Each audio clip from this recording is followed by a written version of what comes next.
इस मामले में स्पष्ट बता दूं कि एनडीए के 3 घटक दलों के रूप में हमारे जो महाराष्ट्र के तीनों नेता हैं, आदरणीय अजीतदादा पवार, एकनाथ शिंदे साहब और देवेंद्र फडणवीस साहब, इन तीनों ने मिलकर पहले दिन से यह फैसला लिया है कि हम लोगों को अपनी 48 सीटों को जीतना है, ना कि एक दूसरे से अपना द्वंद्व कोई जाहिर करना है या एक दूसरे से सीटों को लेकर कोई बंटवारे पे द्वंद्व मचाना है। क्योंकि विनेबिलिटी हमारा मेन टारगेट है और इसके पीछे एक मूल कारण यह है कि हम लोगों को यह पूरा विश्वास है कि आने वाले दिनों में एनडीए की सरकार बनेगी भारत में और साथ ही साथ उसके नेता आदरणीय नरेंद्र मोदी जी प्रधानमंत्री बनेंगे।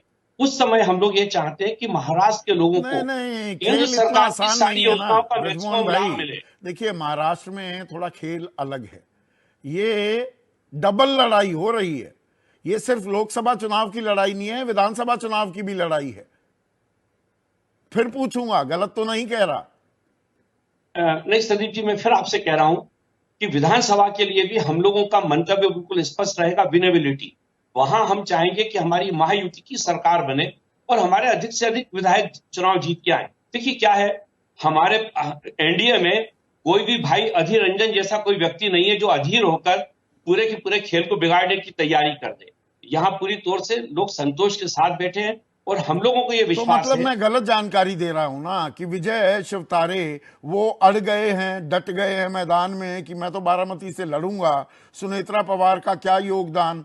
आपने कहा है एकनाथ शिंदे गुट को कि इनको पार्टी से बाहर का रास्ता दिखाओ। ये तो हुआ नहीं अभी। देखिए ये आदरणीय विजय शिवतारे जी का व्यक्तिगत निर्णय है। अभी तक इसमें उनकी पार्टी का कोई उनको समर्थन नहीं है, तो अच्छा, व्यक्तिगत रूप से कोई टिकट मांग सकता है, इसमें तो कोई आपत्ति नहीं हो सकती। हाँ। लेकिन ये मैं फिर आपको बता दूं कि बारामती को लेकर बहुत स्पष्ट है कि वहां पर हमारी ही पार्टी के प्रत्याशी चुनाव लड़ेगा। इसमें किसी प्रकार का कोई संशय किसी भी स्तर पर नहीं है। तो ये मैं घोषणा कर आपको दीजिए ना कि सुनेत्रा पवार लड़ेंगी। कौन हो रोक रहा जाएगा। है? बीजेपी ने 23 उम्मीदवार घोषित कर दिए। बिल्कुल ठीक है।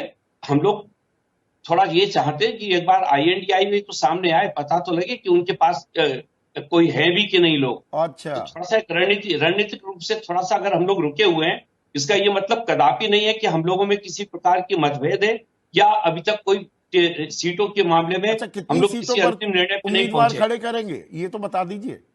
जी फॉर्मूला तो तय हो गया होगा ना, तो कितनी सीटों पर आप उम्मीदवार उतारने वाले हैं 48 में से? संदीप जी, मैंने आपसे फिर यही कहा कि हमारे सामने सबसे पहला जो जो मकसद है अरे भाई, मुझे बीजेपी ने 23 48 की। उम्मीदवार उतार दिए ब्रजमोहन भाई। हाँ तो अच्छी बात है ना, हम लोग उसका स्वागत करते हैं और हम उनको उनके जिताने में हमारा पूरा पार्टी का कैडर काम करेगा। बाकी की सीटों का भी हो जाएगा। आप मैं सोचता हूँ शायद 1-2 रोज की बात है, 28 या 29 को सारी चीजें स्पष्ट हो जाएगी, तो कहीं कोई परेशानी नहीं आने वाली। और ये मैं फिर आपसे कहता हूँ कि हमारे तीनों पार्टियों के लोग नेताओं में और हमारे कैडर में, रैंक एंड फाइल में किसी भी प्रकार का कोई भी ना तो द्वंद्व है ना किसी प्रकार की चिंता है, क्योंकि हम लोगों को पूरा विश्वास है कि हम इस चुनाव में महाराष्ट्र के अंदर 48 की 48 सीटों पर विजयी होने की रणनीति के साथ काम कर रहे हैं।